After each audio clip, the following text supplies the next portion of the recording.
Hey, it's Tuesday morning. It's my favorite day of the week, and it is so good to see you.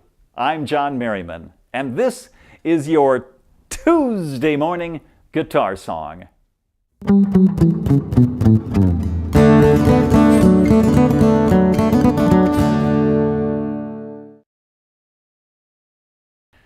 Elton John.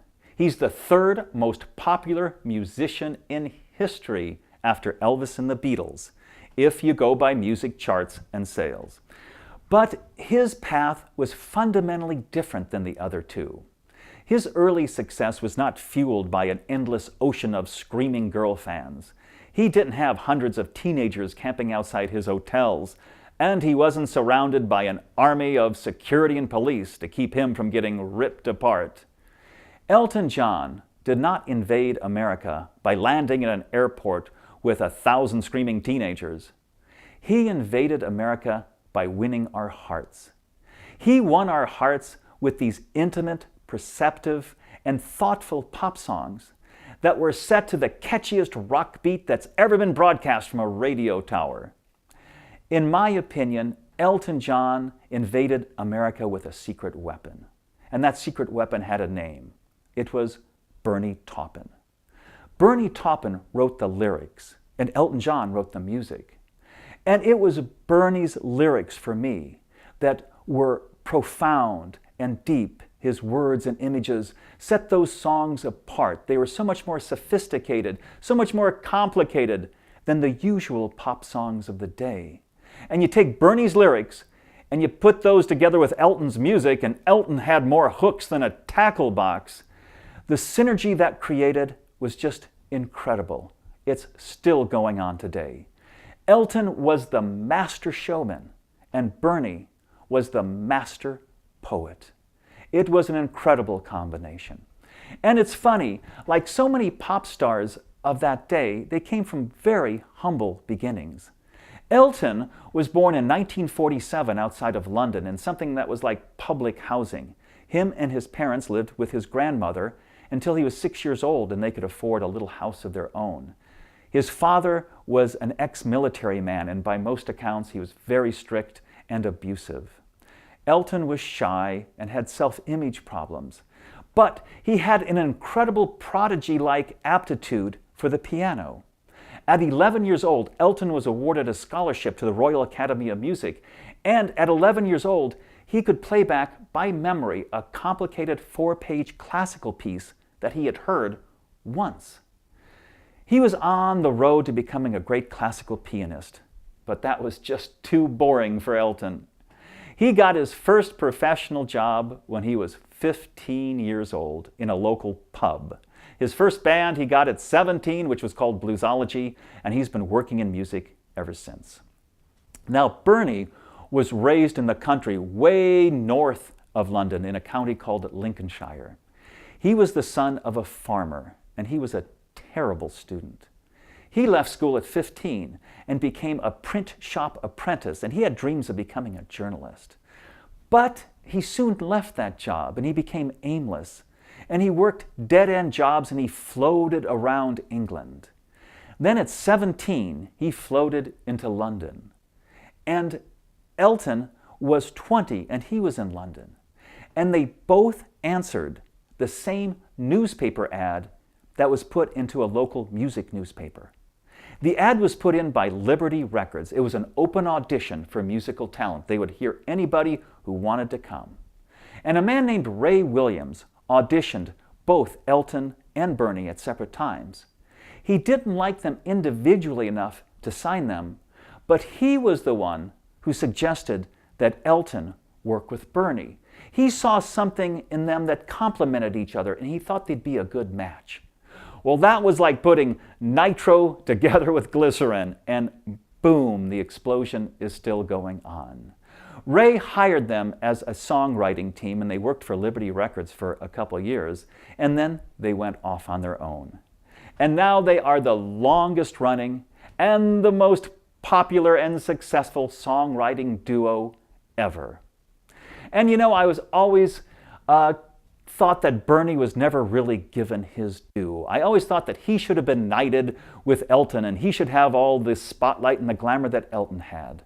But the other night I was reading a Rolling Stone interview by Bernie and he said, "No, I like it just the way it is. I didn't want all that spotlight and all that glamour. I'm a quiet person. I like my quiet life." And now Bernie lives on his own farm. He raises prized bulls. He paints and he still writes lyrics for Elton John. Elton John is on the road about 10 months out of the year, and it is funny how similar both their lives have become. They both have young children. Elton has 2 young boys, and Bernie has 2 young girls. Elton's 70 years old, and Bernie's 67, so I guess it's never too late to get started. And it's never too late to be the topic of your Tuesday morning fun fact.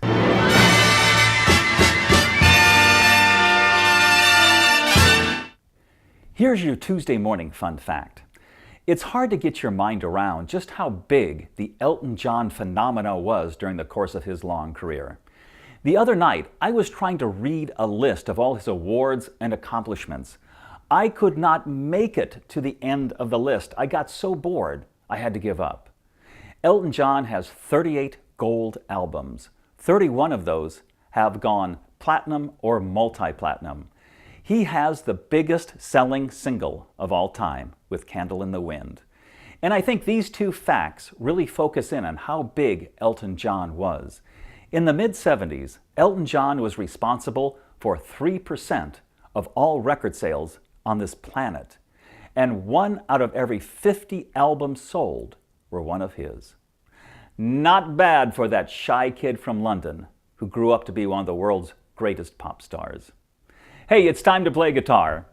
I got one today from my favorite album, Don't Shoot Me, I'm Only the Piano Player, 1973 Elton John. So please stick around. I'll be right back.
thank you so much for stopping by. It is so good to see you. I love spending time together.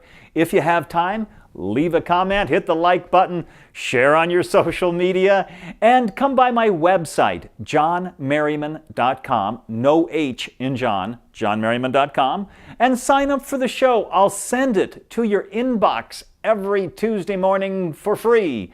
So hope to see you next week, and remember, you're never ready for your day without a song in your heart. Bye now.